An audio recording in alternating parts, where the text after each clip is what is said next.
to be here with us, to be together in the 5th Congress of our organization, ICEMST and ICEMST. We are happy again to see you, who we are. Look, totally from 40 different countries, in general 400 registered participants. Thank you for all.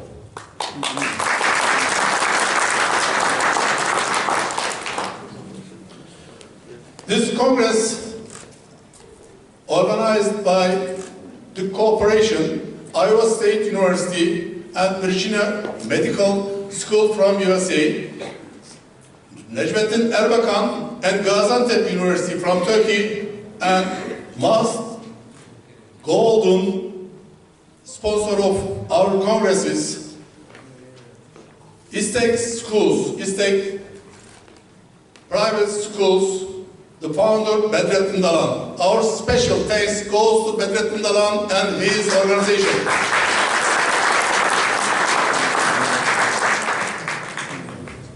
During this Congress, we will have 65 poster presentations and 532 oral presentations in different sections.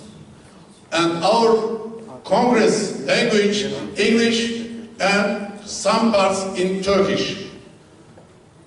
What are the differences? All English papers would be printed as a full paper after editorial review. We would like to invite you to submit again all publications, all presentations, if possible in English, because you are going to have a proceedings in 2 different international journals. The journal names are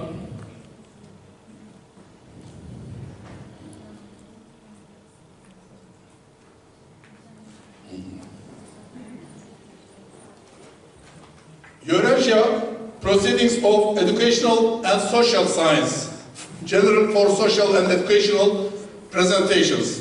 For science part, Eurasia Proceedings of Science, Technology, Engineering, and Mathematics. You know, in our website, you could have any submission. We advise again to submit them in English after editorial review. All will be printed out and you will receive electronically. What are new in our Congress? You know, we have 5 sets of Congress in each year. 2 Congress in April, end of April, and 3 in October, end of October in Antalya. During this Congress, you will have oral and poster presentations. Plus, we added some artistic exhibitions. As you see in the hall, paint and jewelry art are already presented. This type of new attempts will continue in our organizations. As you know, you are already familiar with workshops and public talks and panels. During this Congress, you will have panels on STEM, science and museum, and so on. And workshop on educational mathematics and STEM education again. I would like to tell you again one of the new things with the permission of Professor Sami. He is going to give a speech, very interesting speech, about sexual health. This is why he already giving you a small papers to answer. You will have some surprises by his talk.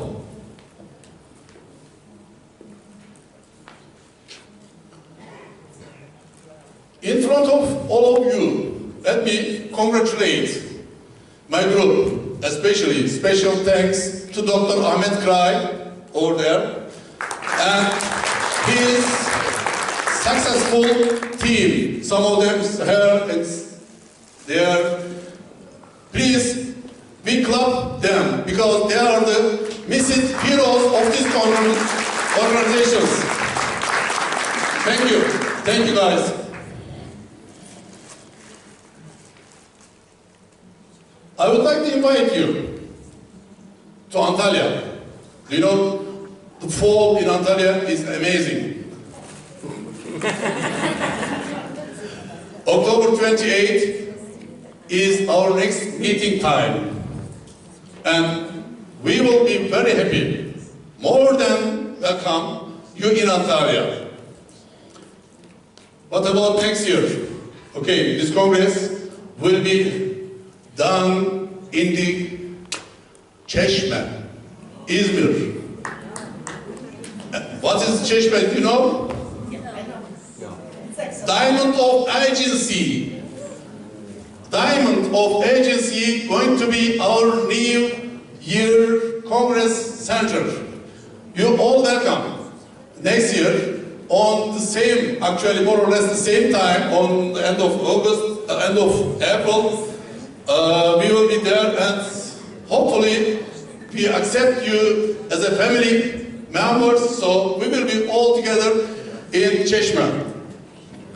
Well, I don't want to take more time of you because it is time of talk.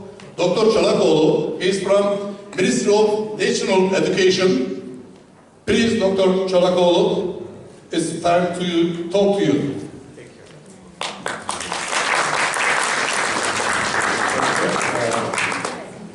Welcome to Turkey and to this conference. I am very happy to meet with you. I'm a mechanical engineer and then transferred to the Ministry of Education 4 years before. So I try to combine my experience as engineer, mechanical and industrial engineer, and also an academician to develop the educational system in Turkey. I prepared some slides and some videos, especially those videos are in English and some slides are in Turkish, so it's somehow mixed. So I will try to draw a general picture in the world on education and especially on STEM education and the economic development. Yes. Those are the questions which we can ask to all countries, whatever it is, less developed country, emerging economic country, or developed country. In all of the countries, education and training is always one of the most important targets, or the most important targets, because all economies depends on the human capital, and human capital can be, human capacity can be developed by inventing on the child's very beginning from the primary school or the preschool education up to the university level education and the lifelong learning. And in every country, the people asks for better education, even it is a less developed country or highly developed country or high in economic country. So in all countries, we have complaints from the educational system, so that it must be better and better. Most of the time we make the main mistake in education as the ministries. We try to educate the peoples, the pupils, the childs for the needs of the today, but they will be in the life 20 years later, approximately. The another one, as we look to the PISA results or the other international assessments on education and training, like TIPS, PIAC for adult education, we see that the countries are not stable and the countries are not happy with the results, especially in Turkey. As we got the PISA results, the newspapers, the media strongly complains about the education system in Turkey. Another question, whether we are ready to the needs of the 21st century as economy, as technology, as environment, sustainable economy. Most of our countries will say that no, we are not completely ready for the needs of the 21st century. And another question, whether our programs, the curriculum in primary school, secondary school, high school, or at the university level is ready, is compatible with the needs of the 21st century. So we may ask these questions to whole of the world, or for our city, for our country, or for our university or school. And most of the time we get the answer, no, it is at some level, but it is not sufficient, unfortunately. So this conference is very important strategically for trying to trying to find solutions to those questions and sharing our experiences and peer learning.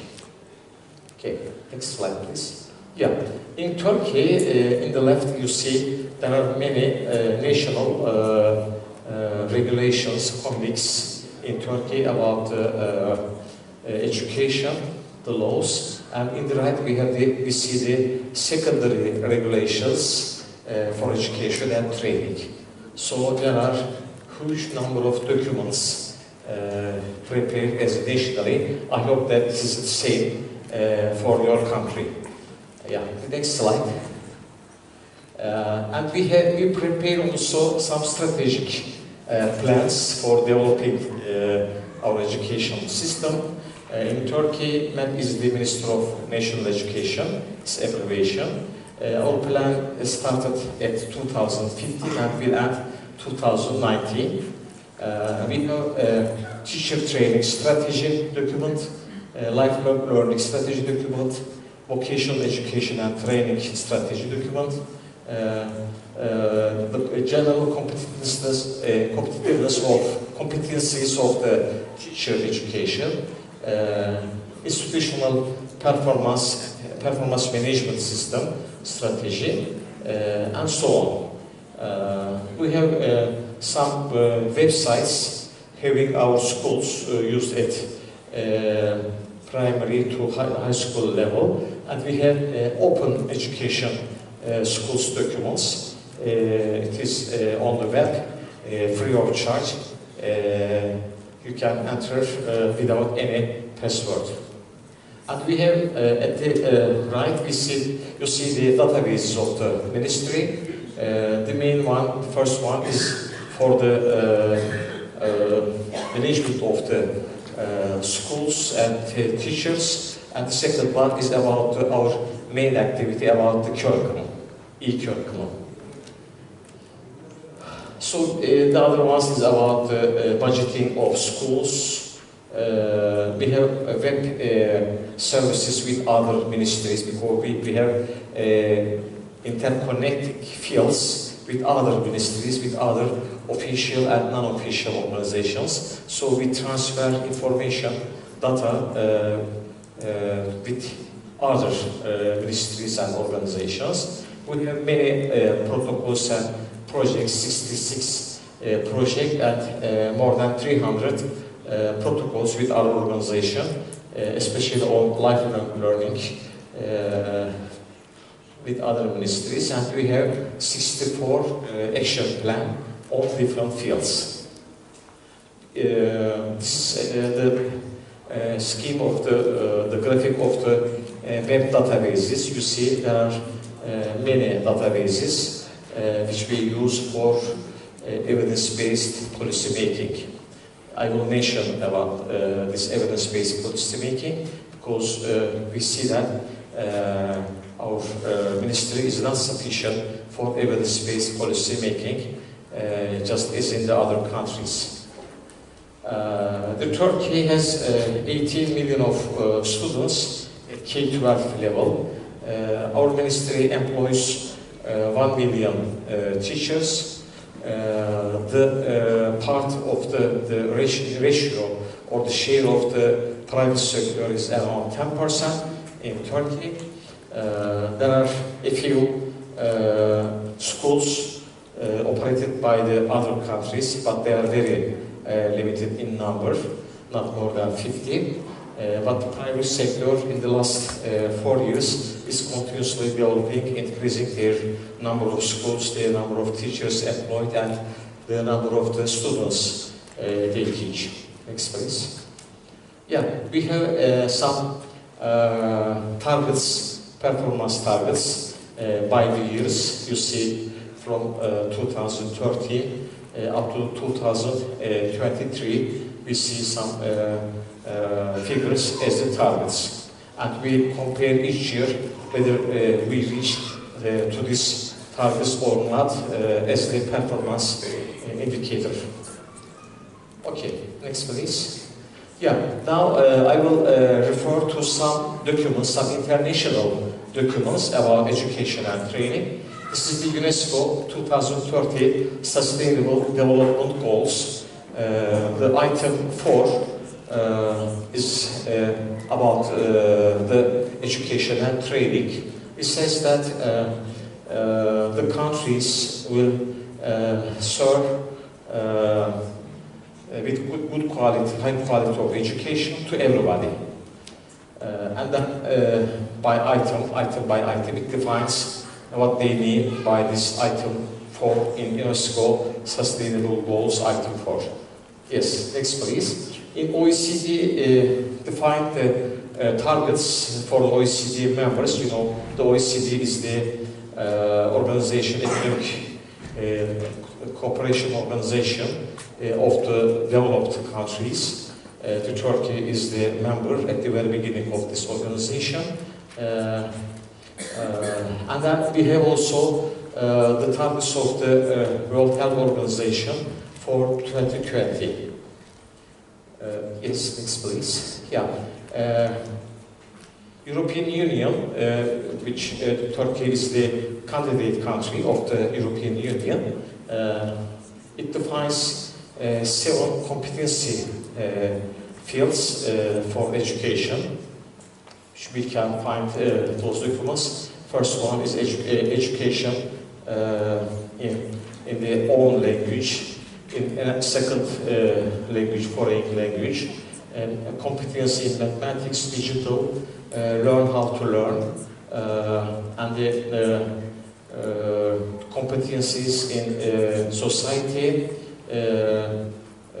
using initiative-oriented entrepreneurship, and the cultural exploration for the child. Yeah, the vision of the European Union for 2020 in numbers is given here. The adults, at least 15% of the adults will get lifelong learning, lifelong education. The success ratio for the 50 years old group in mathematics, science and reading will be less than 50. With the age group of 34, the ratio for the people attending to the higher education will be more than 40%. 95%, more than 95% of the childs will attend to preschool education between the years of 4 to 6, and the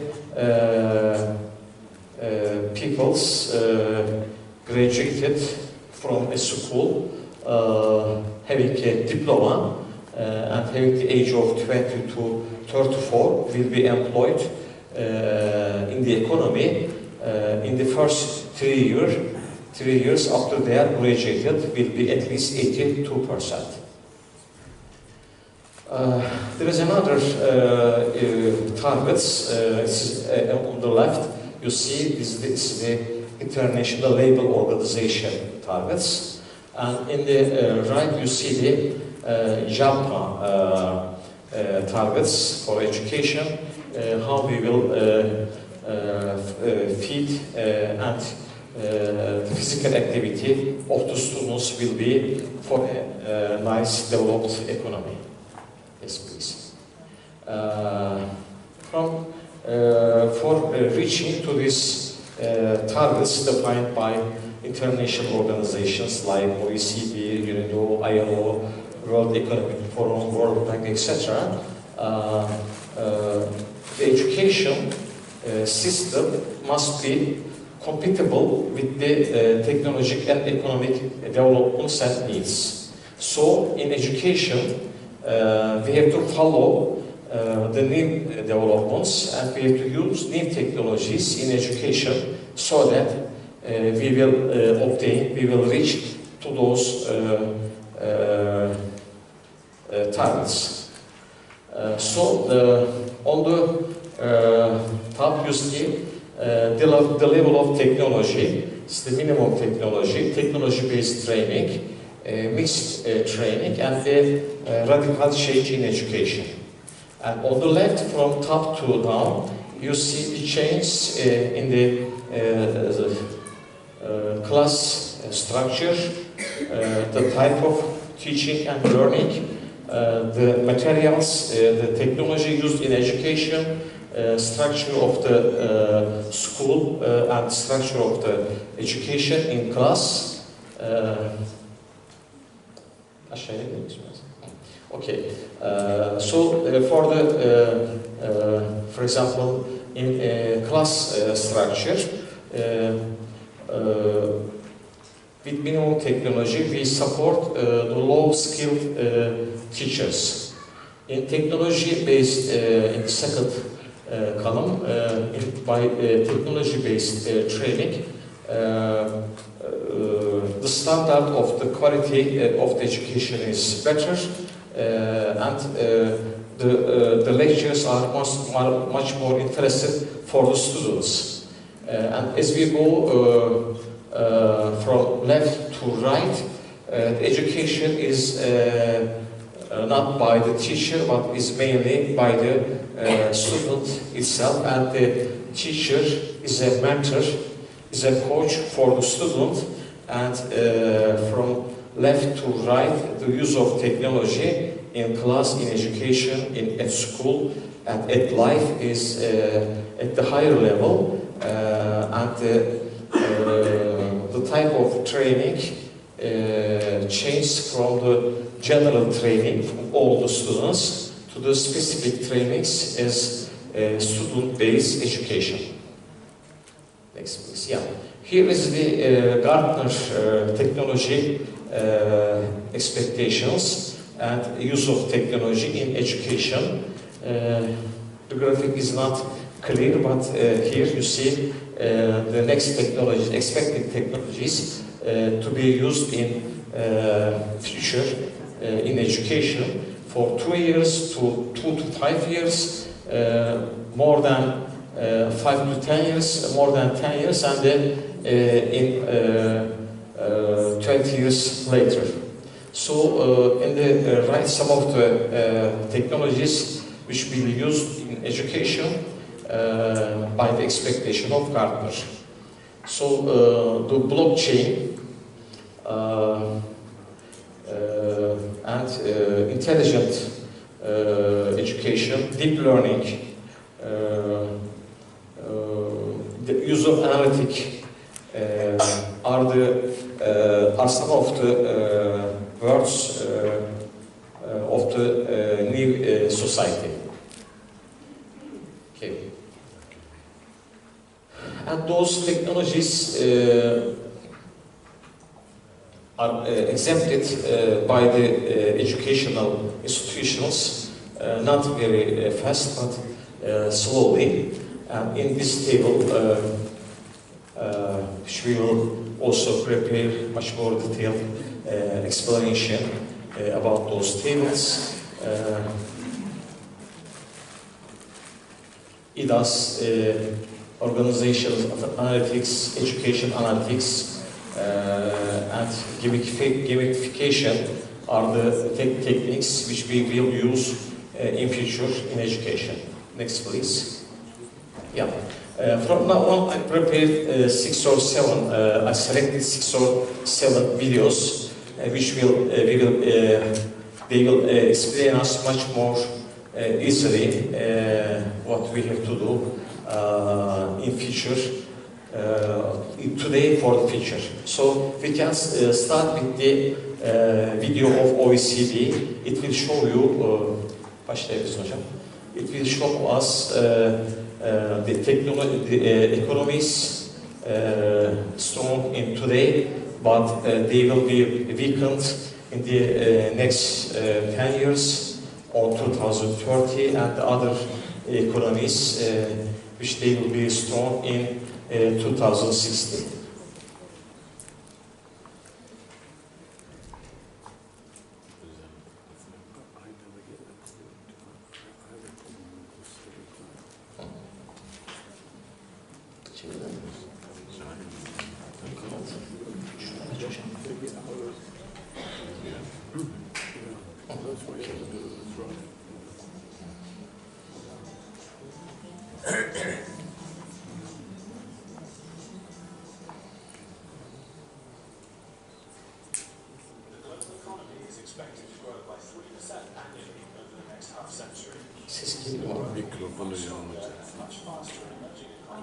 Ses duyuyor mu hocam?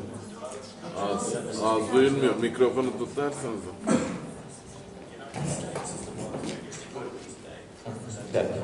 Bir dakika hocam, geri gelelim.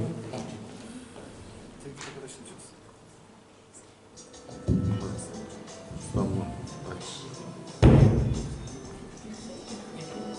Güzel. It's okay. Is expected to grow by 3% annually over the next half century, but growth will be much stronger and much faster in emerging economies than in the developed countries of the OECD. The United States is the world's biggest economy today, representing 23% of global economic activity. GDP will shrink to 18% by 2030 and just 17% in 2060. China, which produces about 17% of global GDP today, is expected to pass the US to become the world's biggest economy. It will produce 28% of global GDP in 2030 and should stay at that level through 2060. China's growth and that of other fast-developing emerging countries will be driven by a better educated and more productive workforce. India will also benefit from population growth. It will jump from 7% of global GDP today to 11% in 2030 and 18% in 2060. Population aging, on the other hand, will drag down growth in many countries and regions. The euro area is the world's second leading economy, with 17% of global GDP. As the number of active Europeans declines, Europe's share of the world economy will drop to 12% by 2030 and just 9% by 2060. Japan, which accounts for 7% of global GDP today, faces a similar crisis. Its aging population will push its share of global GDP down to 4% by 2030 and just 3% by 2060.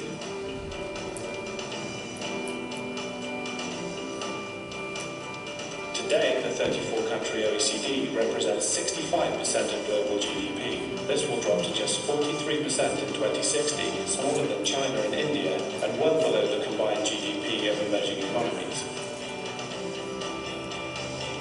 Incomes and living standards in emerging economies will converge with those in the OECD. Today, per capita GDP in countries like China, India, Indonesia, South Africa, Brazil, Mexico, and Turkey is just a fraction of that in the United States. After 50 years of rapid growth and shifting wealth, the emerging countries have drastically reduced the income gap with the United States. Richer OECD countries like France, Italy, Spain, Ireland, Greece will see their per capita income fall when compared with the US. None of these OECD projections are set in stone. Improving public finances and implementing bold structural reforms can boost long-term growth and living standards in advanced and emerging economies alike.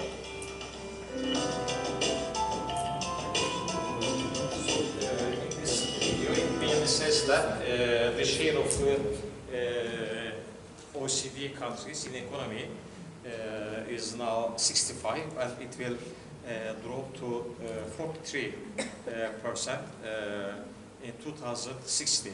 So the emerging countries, and I hope that most of the members here, the guests are from the emerging countries, so we have to be ready for developing our countries for the 2016. Yeah, it will be mainly.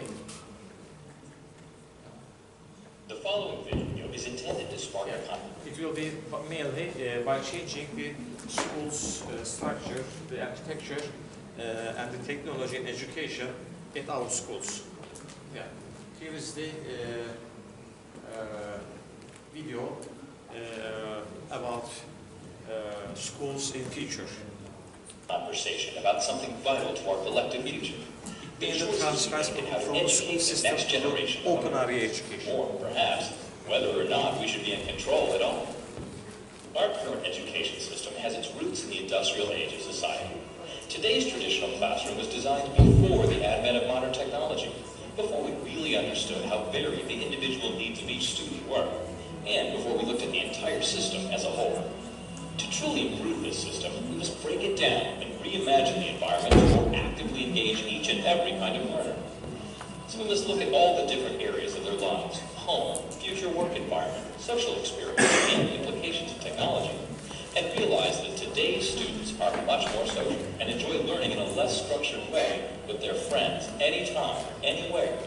If they're away, they are on and connected. Learning is no longer limited to the confines of the traditional classroom. The success of each individual student must be the driving force behind this transformation. And just as we reconsider learning, we should also reconsider the architecture that supports it. We must look carefully at today's students and the mission of education before we begin to design. Great schools are where students own their learning, and the school itself affords them a variety of work environments and opportunities for collaboration. Whether it's individual study, small groups, large groups, formal or informal, students are taking a more self-directed role, and teachers are becoming coaches and mentors, guiding the efforts of the student with every space, every surface considered for possible learning opportunities. The solution, although unique to each educational community, must be flexible, adaptable, high-performance, sustainable, and technology-rich. All of this to provide a variety of visually connected spaces that inspire, support, and promote the discovery and exchange of knowledge. This video was provided by SHW. So the system is changing from class-based, teacher-oriented, classic educational system to the technology-based, student-based, modern education. Next slide, please.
As you see, the walls are flexible in at the school, and according to the needs of the teaching, they can be combined or divided. So inside of the school, the class structure, the architecture will change according to the needs of the new technology in education.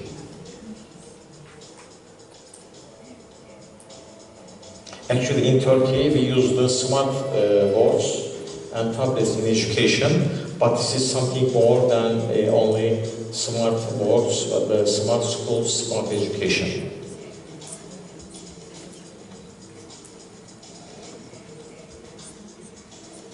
Yeah, we may paste. Yeah.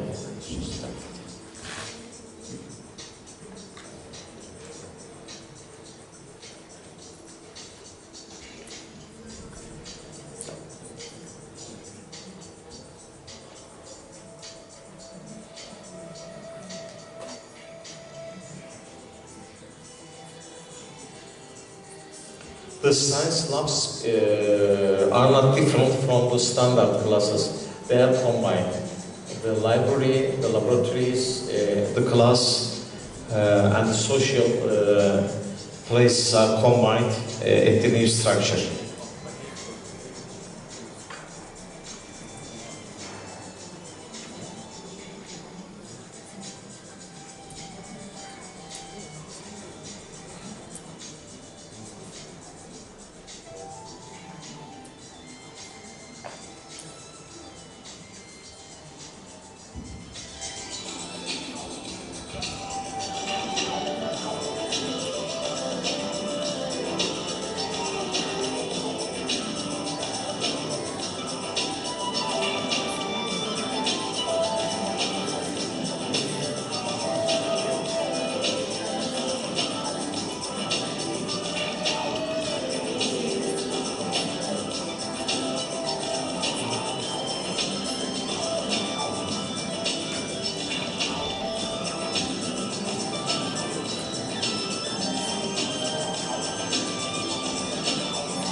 The robots will be very important in the new era.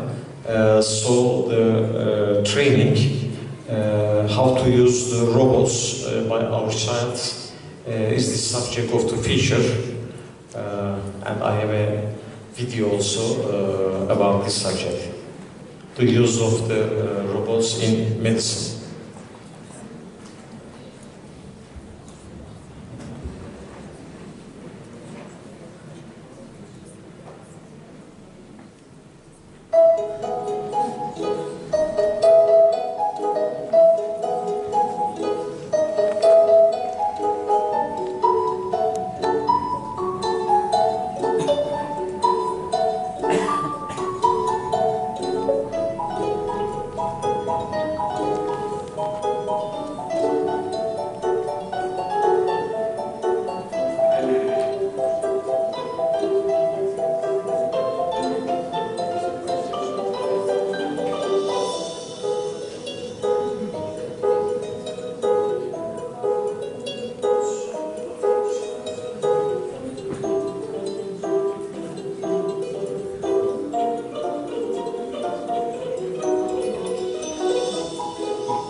Turkey, we train our doctors at university how to program and how to use that robots in surgery.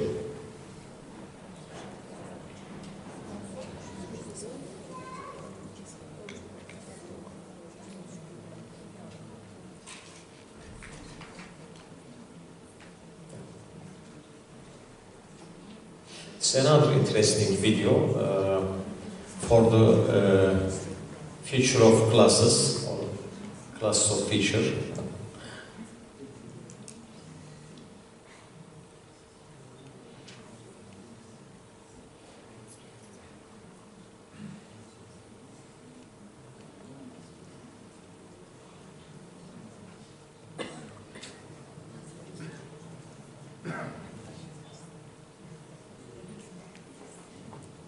So the main idea is that the students will not be trained how to use the technology, but the students will be trained by using the technology.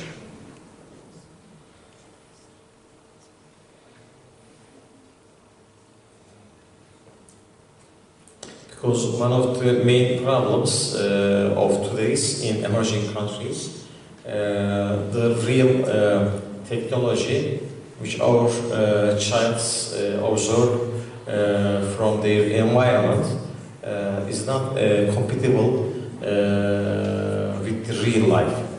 And I have one video what we do in Turkey on STEM education. So all those developments means requires more education, transdisciplinary education on STEM technology and mathematics and arts also. So in Turkey, with a rate of increase, the STEM education and the maker style is developing in our countries, and we conduct festivals by the collaboration of triple helix, the university, the industry and the schools. We realize many STEM festivals to raise the interest of the teachers, the politicians and the parents on STEM education.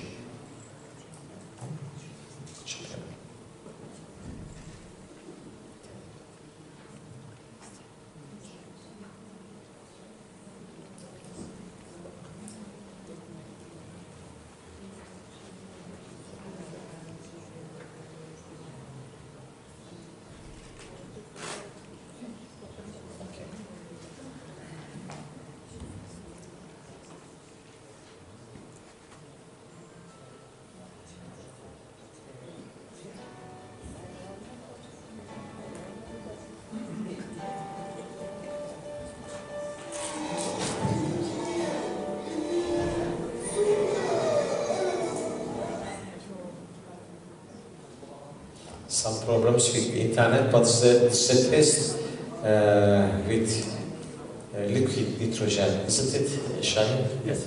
Yeah. This one.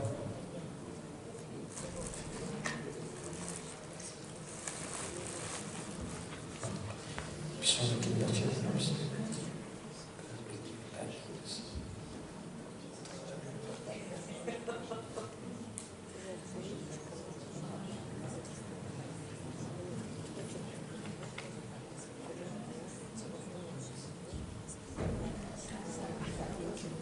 So just at this stage of advertising of our country about STEM education, we have technological problems with internet.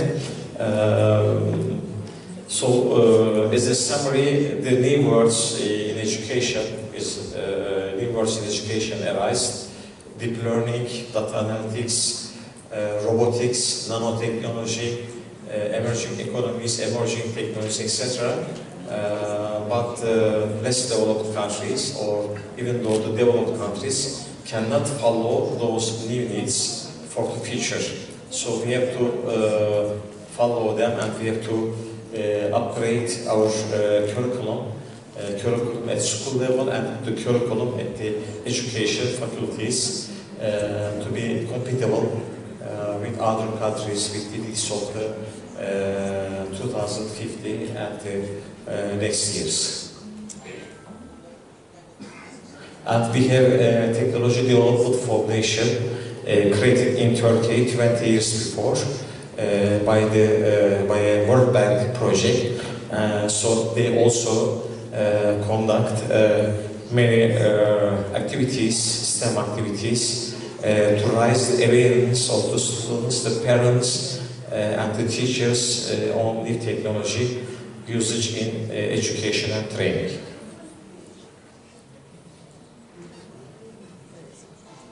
Okay, this is my presentation. If you have any questions now or later on, I will be here today and tomorrow, so I will try to share my knowledge, experience, and search for collaboration with your countries, with my country, for the future of our child. Thanks for everybody.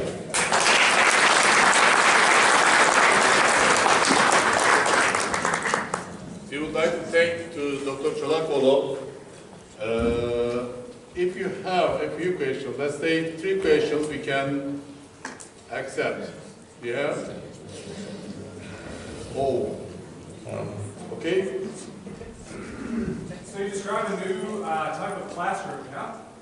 But in my experience, most young students especially are not that interested in school. So I'm a little bit afraid that if you allow them to make more choices, they will choose not to be in school.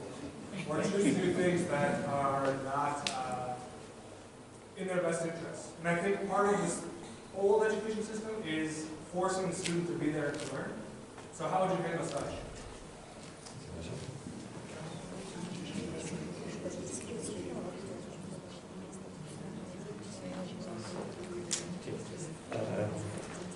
Really, we don't let them how to choose which technology they will use. Those which I mentioned is a hints for the transfer of schools for the future.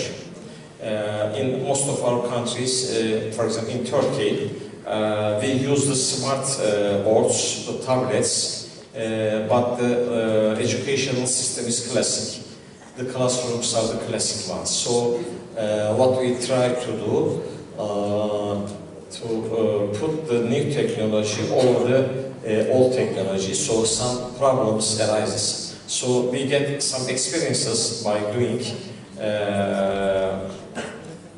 and then by learning. So it will be a system that will pass gradually, not from today to tomorrow. It will be a gradual pass from today and tomorrow. Unless otherwise, the teachers and the system will be at the back of the students. We observed in Turkey that as we distributed as a grant the tablets to the students, we observed that the students use the tablets much more successfully than their teachers. So this transfer is not something very simple. It needs huge investment, money, time, and experience. So the countries can learn from each other by peer learning. Actually, the PISA assessment, according to my understanding as an engineer, not as a teacher or pedagogue, the OECD countries puts the targets of the 2060 in technology and economy, and they measure by PISA assessments how your country is ready or how your country can fulfill this gap, the gap between today and the tomorrow. Okay. Any other? Next question. If there is no question, I want to use this time with another information. There is Education Management Information System of the World Bank. It's a nice system. As the policy level, at the policy level, the countries may look for the system. In Turkey, we study already. It is tested, used in at least or approximately